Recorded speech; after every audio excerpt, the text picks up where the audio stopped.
Summer routines live or die by how easy they are, and honestly, if something takes too much effort, I'm out. That's why Groons is my go-to. It's my one daily pack of gummies covering my greens, vitamins, and minerals. Plus, it has 6 grams of prebiotic fiber, which is more than 2 cups of broccoli. No mixing powders, no giant pills, no hassle. I just rip open the pack and I'm done. They taste good and they make it easy to stay on top of my health, even when life gets busy. Save up to 52% with the code PODCAST at Groons.co. That's code PODCAST at GRUNS.co.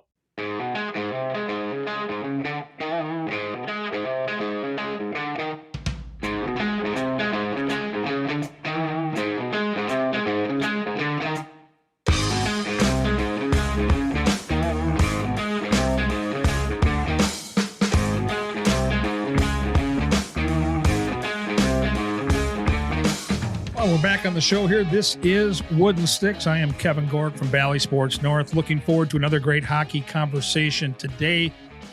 Got off to a great start. We had Lou Nanny on for episode 1, into Rachel Ramsey for episode 2, and this past week we had Pat Nicoletti on for episode 3. So we're trying to connect with players, managers, coaches that have ties to Minnesota. It's my 18th year on the beat covering the Minnesota Wild on the TV side, and so you have these connections that you foster. And before that, I was a women's college hockey coach. Before that, I was a boys high school hockey coach, all here in Minnesota. And so the connections you make over the years tend to stay with you. And hockey is still a small circle, and those friendships last a long time. And today's conversation, once we get to it, will be with Elk River's own Nate Prosser. And, you know, there's two sides to every coin, right? I'm 57 now, so I'm getting a little older, and travel beats me up a little bit. I don't bounce back like I used to after landing at 2:30, 3 o'clock in the morning and changing cities and packing up and repacking. But the flip side of that coin is in a situation like today's show, I covered Nate Prosser back when he played college hockey for Colorado College. I covered his entire career, which started back in 2009 with the Minnesota Wild. And so I've got a great rapport with Nate. I've got a great friendship with Nate. I know the backstory. I've met his wife, Brittany, and his 4 girls. I know his dad quite well.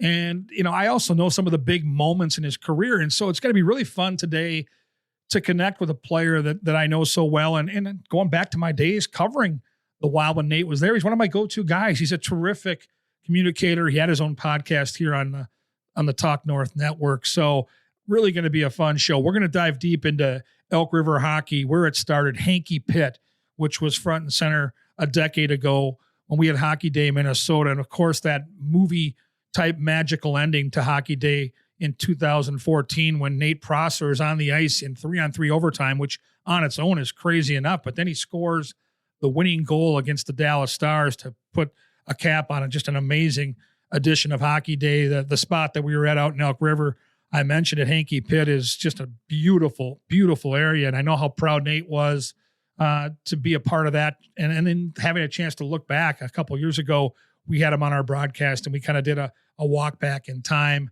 and Nate got to take us through the emotions that he had that day. And not just Elk River. He played in the USHL. He played in the WCHA in the good old days when, you know, Colorado College, Denver, Wisconsin, Minnesota, North Dakota, UMD, some amazing venues. I can't wait to hear some of his stories about the buildings he played in college and what they were like on a Friday and Saturday night. And then maybe his thoughts on how college hockey and the landscape has changed since the Gophers now switched to the Big Ten.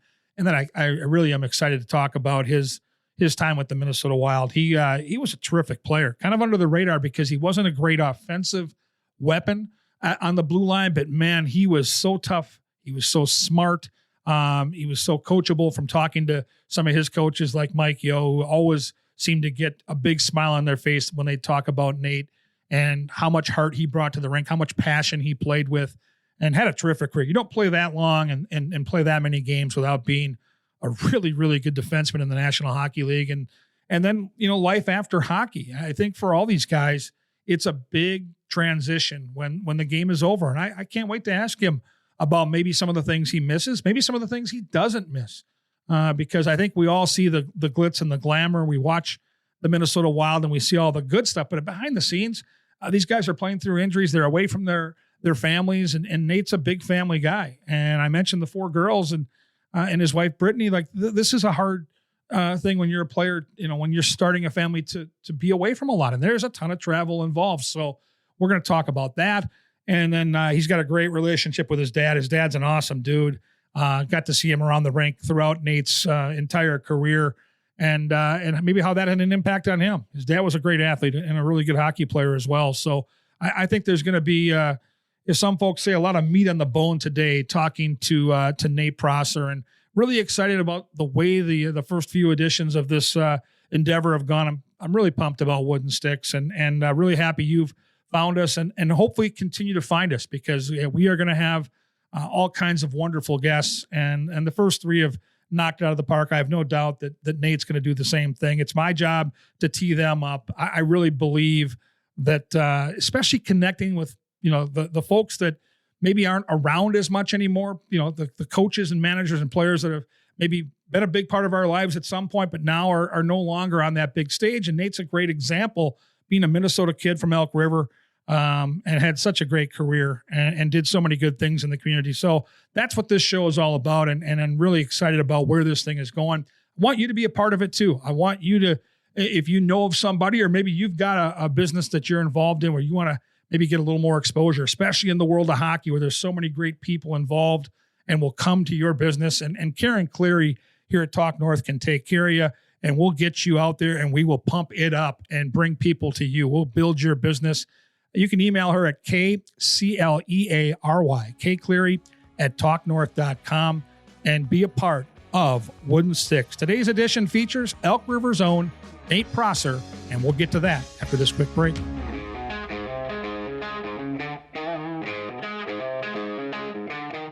All right, we're back on the show, and as I talked about at the start, really looking forward to this conversation with Nate Prosser, former member of the Minnesota Wild, Elk River's finest. And Nate, you've done the podcast thing. You know how this works. Looking forward to just catching up with you. And it's called Wooden Sticks for a reason. We're going to go back in time, and I can't wait to hear about your journey starting in Elk River as a little kid at Hanky Pit. Yeah. Thanks for having me on, Gorg. Yeah, I miss seeing you around the rink, and I was down at the XL last night, and I just brought up old memories and old relationships. And you're definitely one of the guys I always loved seeing in the rink and smiling.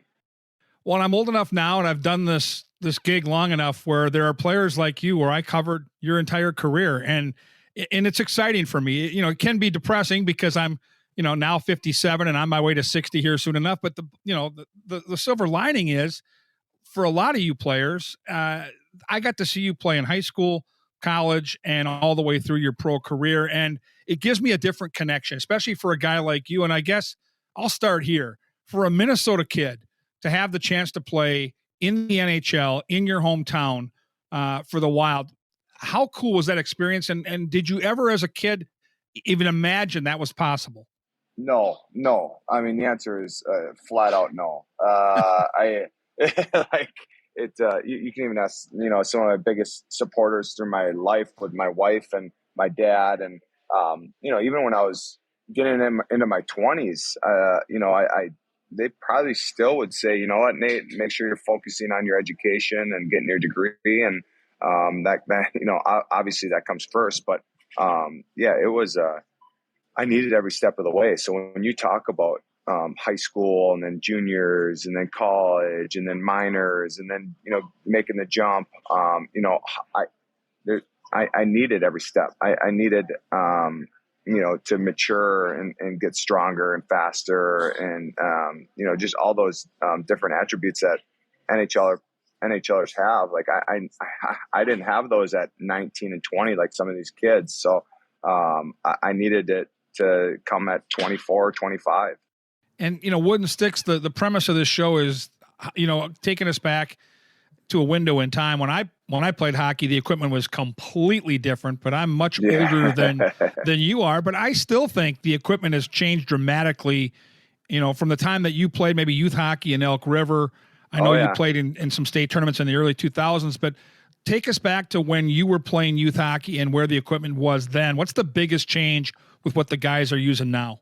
Oh man. Yeah. I remember wooden sticks were still a thing when I was growing up. I remember having the Sherwood coffee curve and that was the kind of the sought after stick. And, me and all my buddies were like, "Oh man, you got the coffee? Yep, I'm going to get it, next week." We're like, it's like the Paul coffee curve that everyone is a big banana curve. And Yes. then, just kind of developed from there. Obviously then it wasn't just the sticks, obviously everyone wanted the Sherwood coffee, and then it went to the 2-piece. And then it was, okay, what type of blade are you putting in it? And, will it be able to withstand one-timers? And then all of a sudden the 1-piece kind of came around, and that just changed the whole complexity of shooting and stick handling and passing. And then, it wasn't just the sticks, it was, skates. I mean, you put on a new pair of skates right now, they're light as a feather. They fit like a glove. And the gloves, there's no big clunky leather gloves anymore. It's, a different material that's, super light. You can't be a big robot out there that, looks clunky. Everything's lighter and smoother and faster. And you definitely see that in the equipment that everyone's using these days. It's not about as much protection. It's just about light, how light it is, and the feel of the sticks. It's a lot like golf, where the technology has allowed hockey and the game to evolve to a place where it's, I guess I don't want to use the word easier, because even the players these days are bigger and stronger and faster than what I grew up with in the 70s, 80s into the 90s. But everything is geared towards moving the game at a faster pace. Shots come quicker. The equipment is lighter. You hit the nail on the head. And the players are different. You just watch some of these guys up close, and the game continues to evolve. And you mentioned you were at a Wild game recently, and it's got to be a little surreal for you, Nate, to come back and to watch. Like you said, it takes you back to a time in your life. Think about the amount of nights you had in St. Paul wearing that Wild sweater. So it's got to be almost bittersweet, because I'm sure you missed some of that. Oh man, no doubt. I miss it so much. And I think every player does. Honestly, whenever I wake up, I'm always like, man, I dreamed about playing in the NHL again. And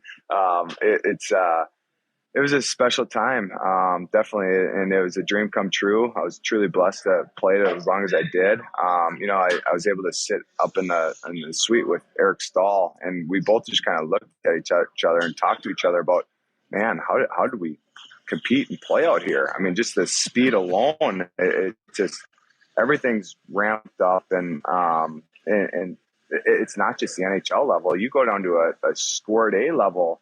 These kids are playing at a pace that they would have beat my scored A team 25-0. And then I went to a AA Bantam game here in Wayzata, and again, there's 20 players on this team that all skate like the wind. They skate with their head up. They know where the puck needs to go. They shoot the puck like men. This Bantam team would embarrass my Bantam team, and Elk River. We had some very good teams, and just the way the game's advancing, and it continues to advance in a crazy speed, and even on the girls' side, I have 4 daughters that are all involved in hockey, and go to a girls' game and watch some of these girls, the way they compete and how they skate, and it's a different game. It is. It is a different game, and yet I think there are different things that happen within these seasons, within these games, that bring you back to a special time in your life. And here we are, the week we're recording this, there are a bunch of section finals lined up throughout the state of Minnesota on the boys' side, and Elk River, your alma mater, is in a section final this week against Buffalo. And I guess for you, a guy that played in 2 state tournaments, for me, there was pressure involved once you got to the state tournament. But I don't think there's a game where I've ever felt more pressure than the final of my senior year, because for me, the section final, Nate, it's all or nothing, right? Your childhood dream is to play in the state tournament. You come to that rink the night of the section final, and especially for the seniors, it's a night where your hockey dreams come all the way full circle to fruition, or for some of these players, your career is over for good. All the chips are on the table. You got to go to the tournament twice. What was it like? Yeah. Well, actually, I went to the tournament once, which is a lot of people don't know. Like I left halfway through my senior year to go to Sioux Falls, but I did play in my sophomore year, and it's so true. Like the section finals games. I mean, it's a one game. It's a one gamer. I mean, you run into a hot goalie, or they get a bounce off a shin pad and into your net. Just crazy stuff can happen. That man, our season just ended, and you can kind of just sit in locker room and be like, oh, geez, like look at the seniors. Like that could have been their last game of their lives. And I remember some of the guys, and the experience of going to a state tournament here in Minnesota was something I'll remember forever. It was my sophomore year. We all of our games are at the fairgrounds at the Coliseum, and Yep. just an old kind of just beat up barn, but it was a fun atmosphere to play in, and place was packed, and just like all these section final games. I mean, I think they're all getting sold out. I went to Wayzata versus Edina last year, and I was standing on the steps. I mean, everyone was shoulder to shoulder in that place. Like, what an atmosphere! Like, what a cool experience for these kids. I hope they're all taking it in, because it's truly a unique situation here in Minnesota, where it is the state of hockey, where people do embrace it that much, and you see it at the state tournament. It's like it's all anybody's talking about for that week, and it's super fun. I love going down to an afternoon, couple games, and I'm hoping my Elk River boys get in. But yeah, some things that I remember is just man, we get to play at the Xcel Energy Center, and just the smells and the sights and the sounds, and being there with the guys I grew up with. And it was a truly special moment. We lost to Bloomington Jefferson in the first round. So, but just getting that game and getting there, and it was such a great accomplishment for us. And we ended up winning our next two games. So won the consolation my sophomore year. So it was again, like a memory that, just sitting out on the bench, smelling the mini donuts, looking up, and the crowd is full. And, just like, I never thought I'd play there. Then it just so happens that, I don't know how many years later, let me think, like, 6, 7 years later, I'm playing there with the Wild. I mean, it's just truly a good run. And, I was blessed to go on such a good run.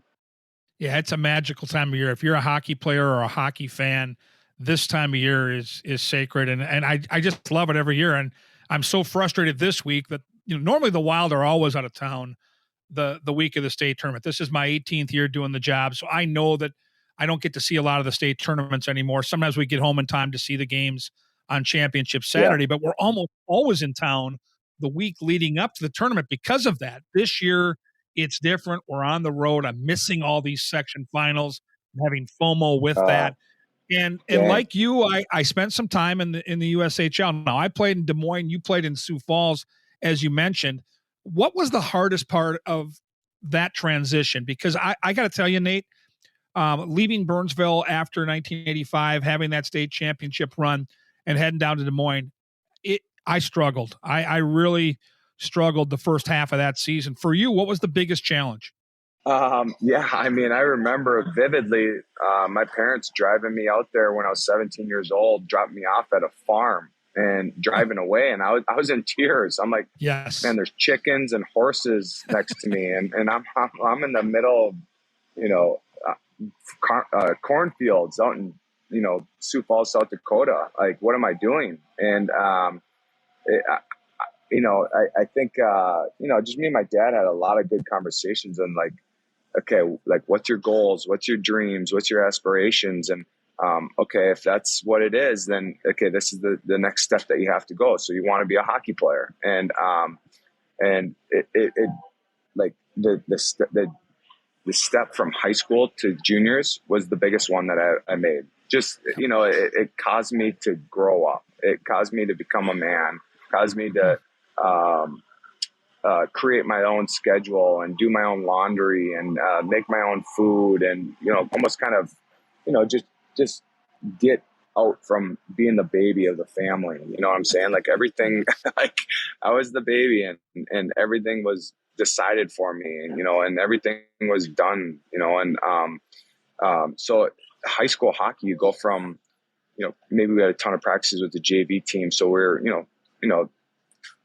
flipping pucks around and, it was way more chill and more, I don't know, lack of a better term, just fun hockey. And that's the way hockey should be. But all of a sudden I go to juniors and it's, there's jobs, there's livelihoods on the line. So there's, Yep. There's coaches are pulling me in for individual, video sessions. And I remember vividly my first time, Mark Kaufman, my head coach in Sioux Falls, my first year, called me in his office. Man, I was like peeing my pants. I'm like, geez, what is going on here? Like, is he going to ream me out for, me making a dumb play here or, being out of position here? And it, it made me realize like hockey, kind of almost like took a step up, in my life as to, how hard I needed to work at it and how hard I needed to compete on a day-to-day basis. It wasn't just,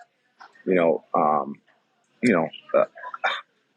don't like to say just fun hockey, before that, but it turned into more like, okay, guys are from all over the country here and we're all, could be traded or could be moved around to here or there. And, that was never a thing before. So it just kind of opened my eyes to, man, like this is more of a hopefully a career path.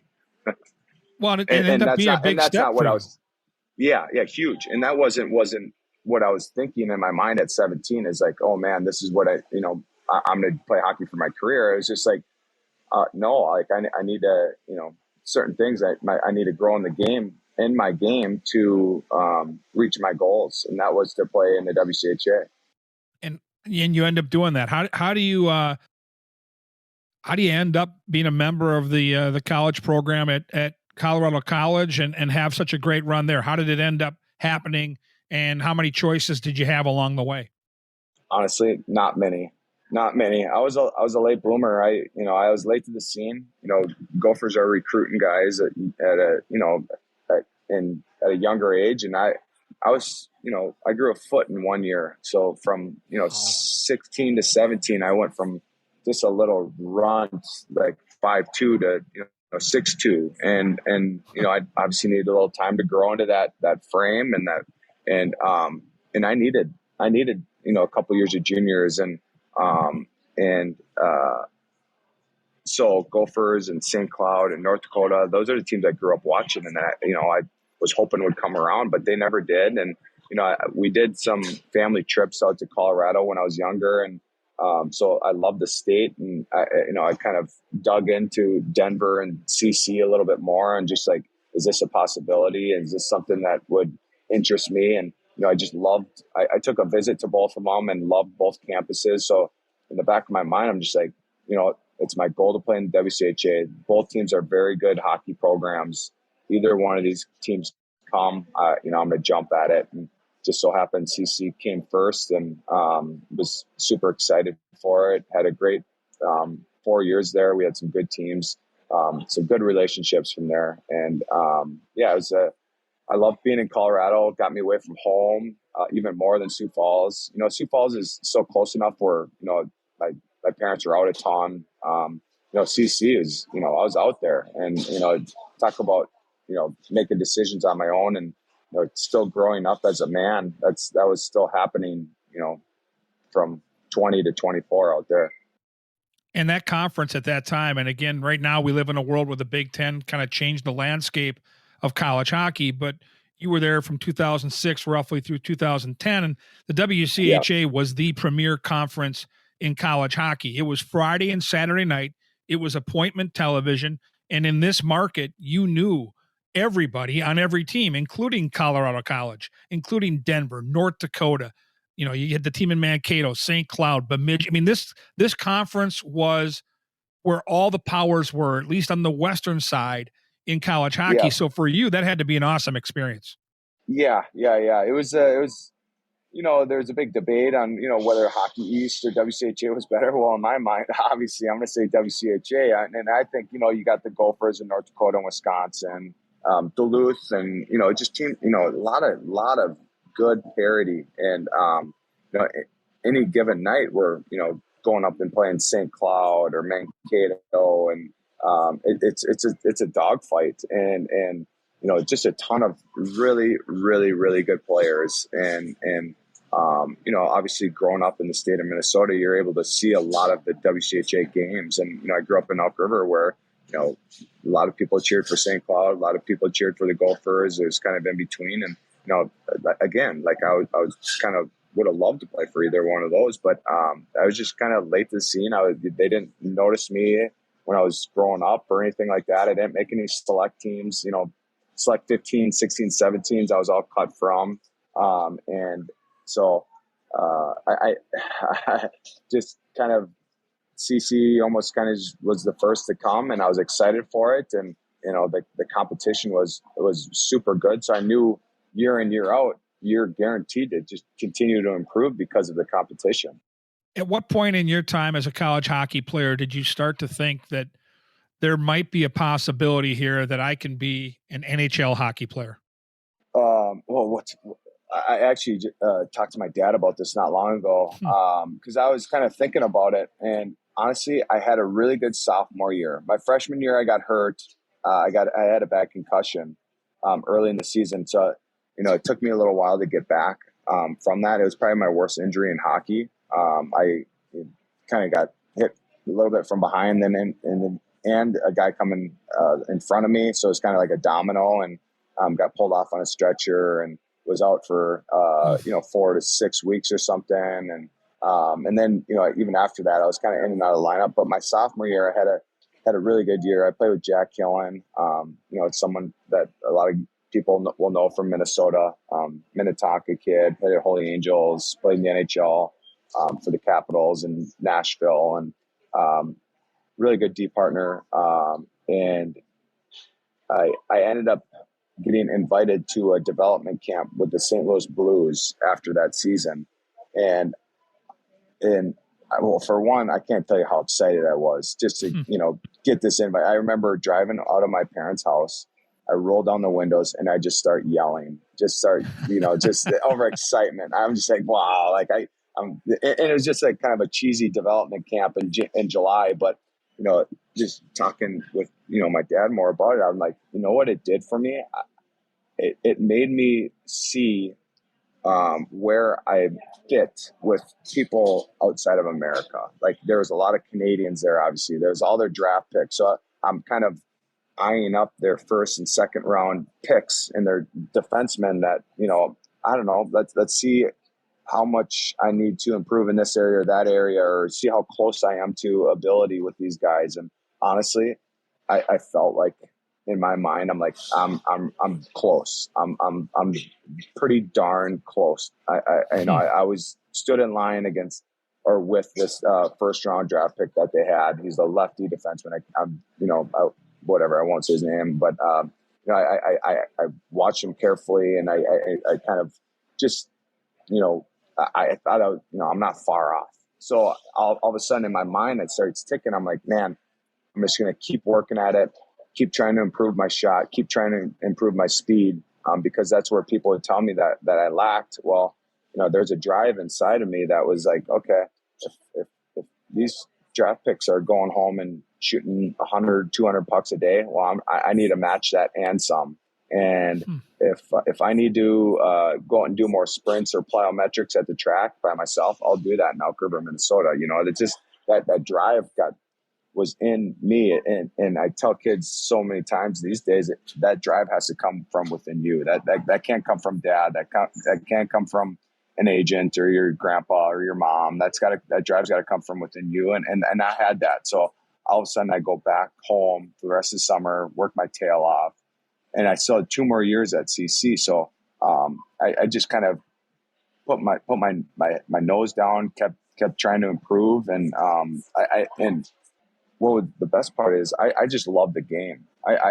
First and foremost, like I just love being at the rink. I went to the rink with a smile on my face each and every day. And I just love being a part of the locker room and improving on certain areas of my game. So, next year I go back, have another good year.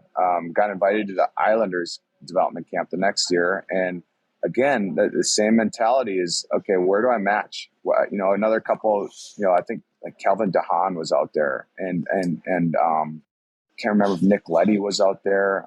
Just guys that, okay, I'm just going to see where I match up. Let's see, if I'm way off, like let's just make sure I'm getting my degree in economics and grinding that out. But all of a sudden in my mind, I'm like, man, I'm not far off.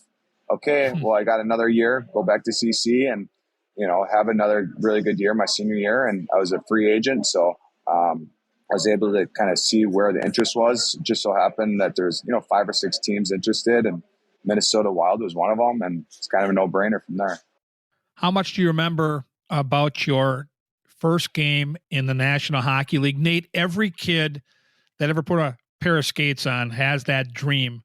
What do you remember about that particular game? Oh man, honestly, I almost remember it like it was 3 days ago. I remember everything about it. Not necessarily the game part, but just everything leading up to it.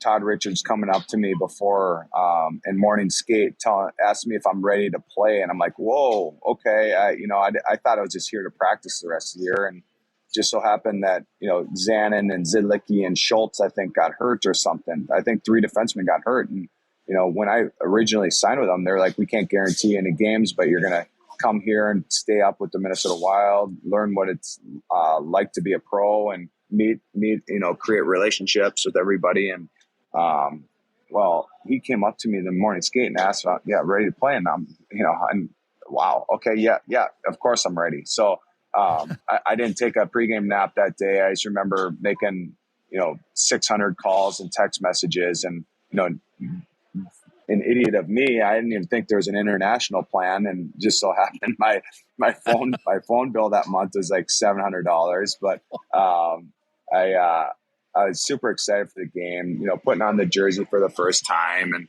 having looking across and seeing guys that I grew up watching, like Mikko Koivu in the locker room with me, and I don't know, just a lot of nerves and butterflies.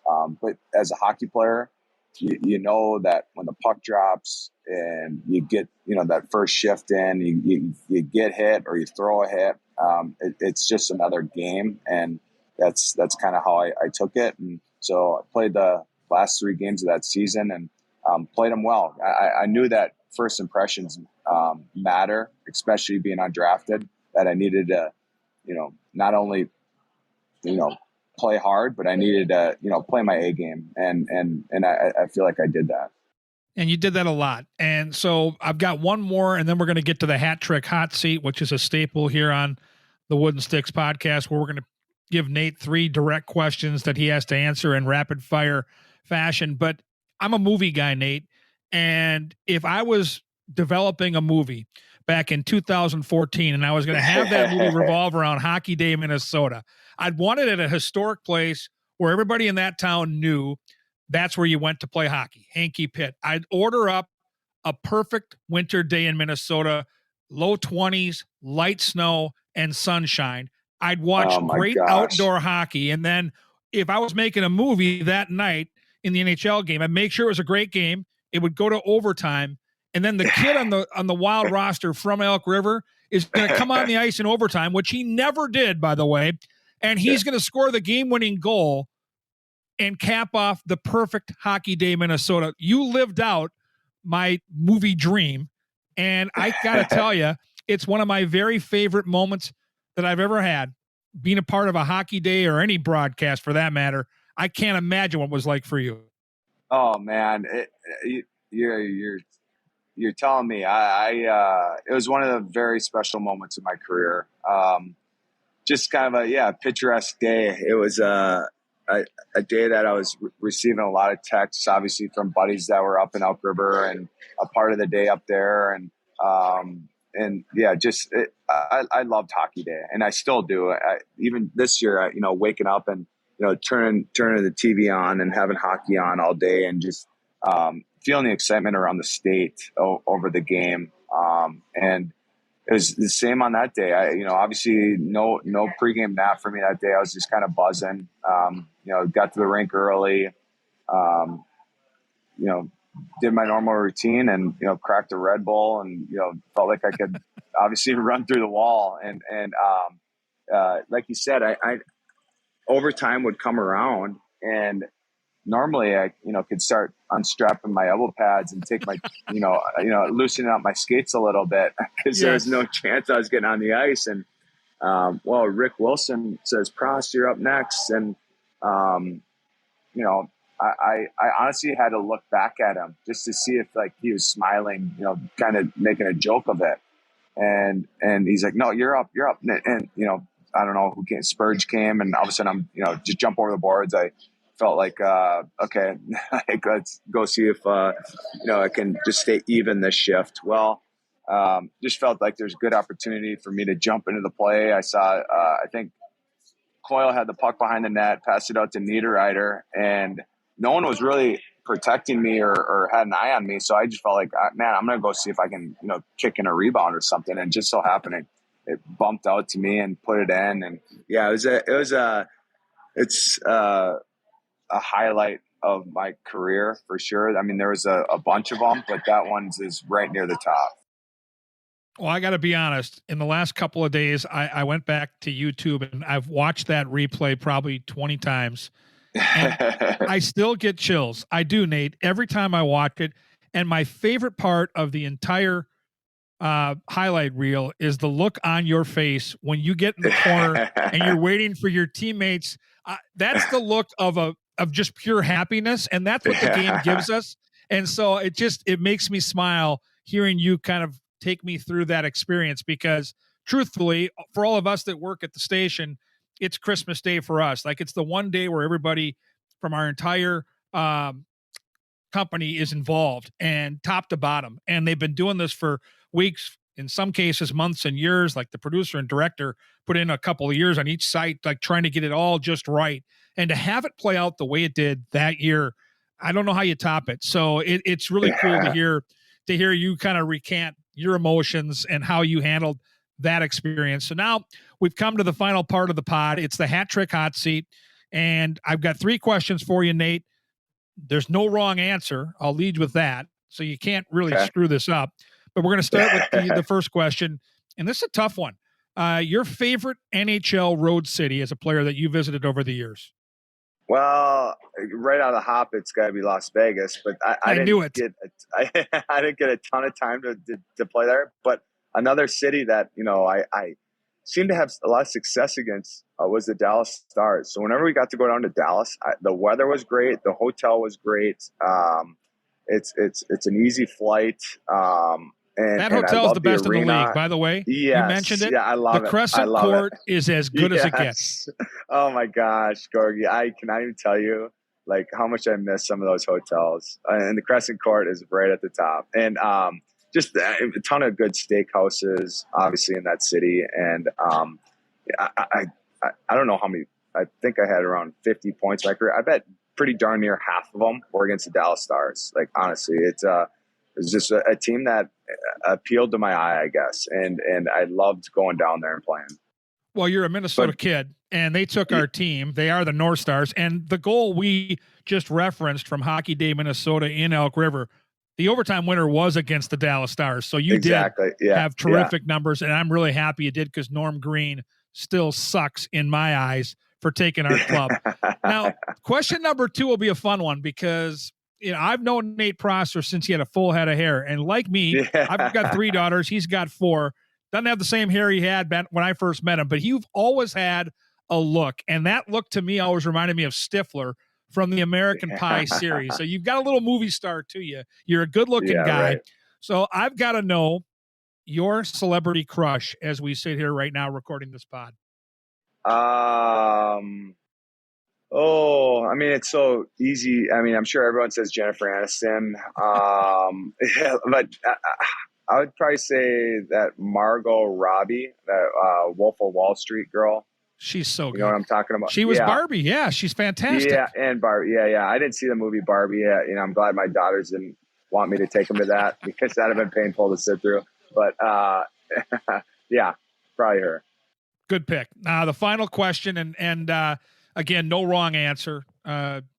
Golf is a fun thing. Hockey players love to come to the game of golf. I think it, number one, fits their season because the off season, especially if you live in this part of the country, is so damn nice, and you appreciate the warm weather.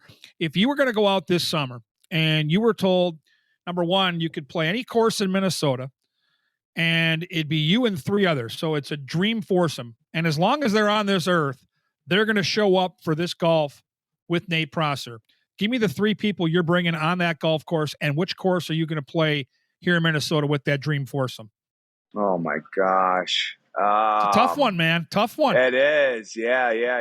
This one's a little harder. Maybe Margot Robbie's a golfer. Who knows? I mean, you just don't know. Yeah. I don't know if my wife would allow me to. I don't think that's going to go over with Brittany at all. Yeah, no, Brittany will not approve. Will your dad make the cut? No. I play with him enough that I love it. Yeah. I'm trying to think of the course first. Well, Spring Hill is great. Yeah, I mean, I would probably say Spring Hill, and it's got to be with man.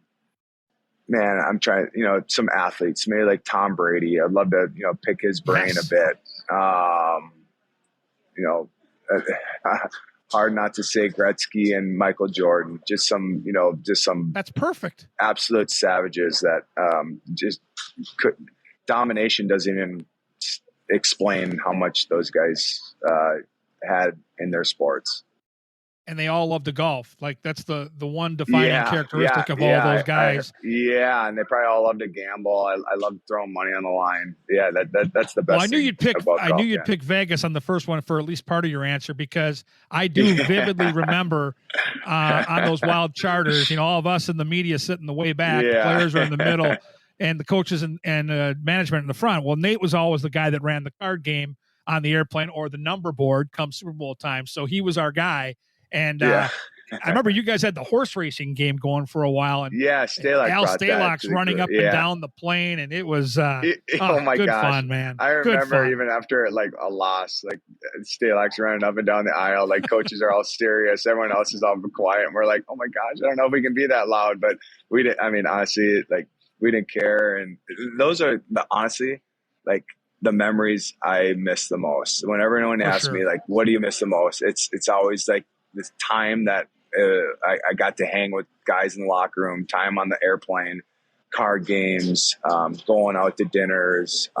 It wasn't any really specific goal or game or moment of hockey. It was all, and I'm such a relationship type guy that I loved all my teammates. And that's definitely the card games were one of the top things for me to do. I just, I mentioned this before we connected here today, that the passion you had for the game, you always had a smile on your face. Like I remember every time I saw you at the rink, and, for all of us that work covering the Wild, we're there on practice days. We're there on days in the dog days of winter when nobody really feels like going to the rink, but we're all there.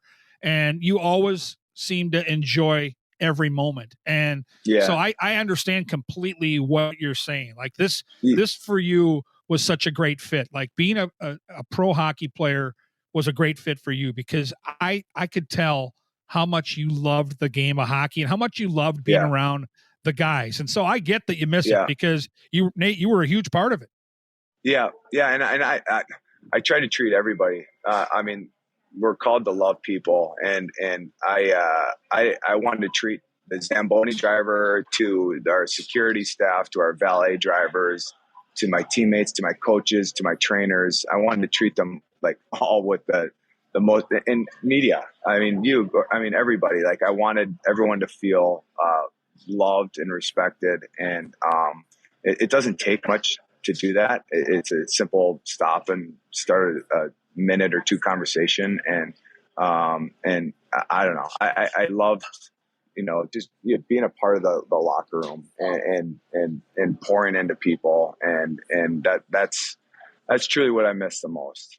I get it. And you did it though. I watched you live it out every day, and just really, really thrilled that we had a chance to connect today on the pod, Nate. Thank you for taking the time for doing this. And I hope we can connect down the road some more. I hope if you come down to a game here later this year, you stop down and say hi to Aaron Sickman, myself, and all the cronies running around of course, the bowels of the arena, as you would call them. But thanks for doing this today, buddy. Yeah, no, thanks for having me on, Gorg. Yeah, wish you nothing but the best. And I miss you. Hopefully see you soon. Yeah, this is the best time of year for hockey, so I'd love to get back down to a game or two. I love the playoff push, and the Wild are in it right now, so I'm excited to get back to another game. It's going to be fun to see if they can pull it off. It'd be a heck of a run if they can do it. Nate Prosser right here on Wooden Sticks. We're going to take a short break. We're going to come back. We'll put a wrap on the show and tee up some good things coming here in the future on this Talk North Network podcast. You're listening to Wooden Sticks with Kevin Gorg.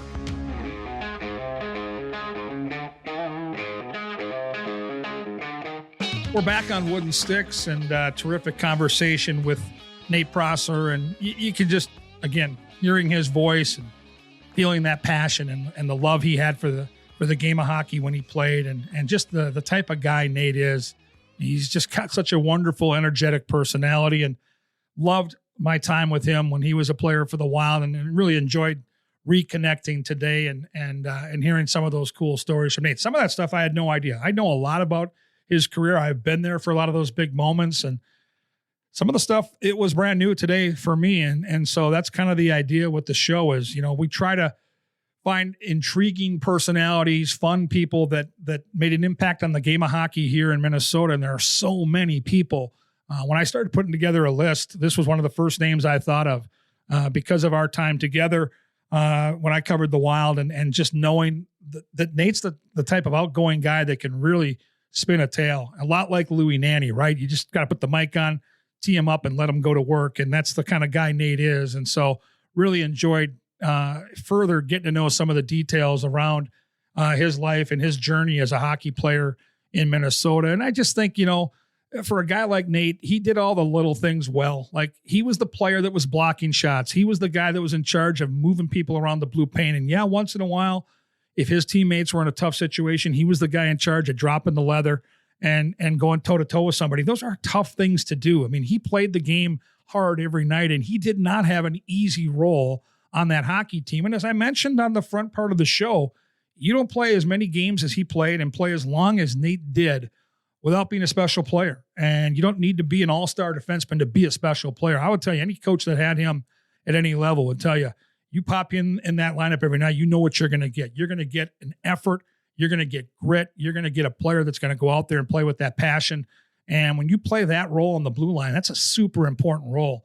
And he did it at a high level for a very, very long time, and played through a lot of injuries. He had some concussions early in his career, very difficult on Nate, especially playing that role, because if you go back to when he played for the Wild, and we used to talk about this on the broadcast, he was the guy that when that puck was chipped in, he's the guy that always said, I'll go get it. I'll go make a play. And a lot of times he's taken a hit to make that play. Think about a defenseman going back in this league, and now these forwards are averaging 6'2", 6'3", 215 pounds. They skate like the wind, and you're the guy that's going to go back behind that goal line. You're going to go back and make a pass, make a play, reverse the puck, chip it to the center, and you're going to get rammed into that wall every time. He was that guy, and he was willing to pay the price. And I think, Wayne Gretzky said it best many, many years ago. It's not about the stats. When you're a hockey player, it's about coming back in that locker room and earning the respect of your teammates and your coaches. Well, I'm here to tell you, walking all those years side by side, covering the Minnesota Wild when Nate Prosser was there, he earned the respect of his teammate and coaches because of the guy he was on and off the ice. Just a terrific, terrific human being. Really appreciate his time today on Wooden Sticks. And I really appreciate you taking the time to listen. We've had 4 phenomenal guests. We're just getting started on this cool journey. And I want you or your business to be a part of the show as well. And Karen Cleary here at Talk North has the hookup. We're going to elevate your business. We're going to pump it up, and we're going to bring a lot of people, a lot of ears here on this show, a lot of eyeballs to your spot. And that's what we're going to try to do. Kay Cleary, Cleary, Kay Cleary at talknorth.com. get involved in a sponsorship on this show, and we will give our very best efforts to bringing more customers to you and pumping up your business as best we can. I was very excited today and pumped up to talk to Nate Prosser from Elk River. What a journey he had into the USHL, over to Colorado College, onto the Minnesota Wild, playing for his hometown team, scoring that magical goal back in 2014 in overtime to beat the hated Dallas Stars on Hockey Day, Minnesota. Talk about a Walt Disney movie moment playing out live. It was incredible to be in the building that night. The roof nearly came off the XL Energy Center. So thank you again for being a part of Wooden Sticks. I look forward to chatting with you on our next episode. See you down the road.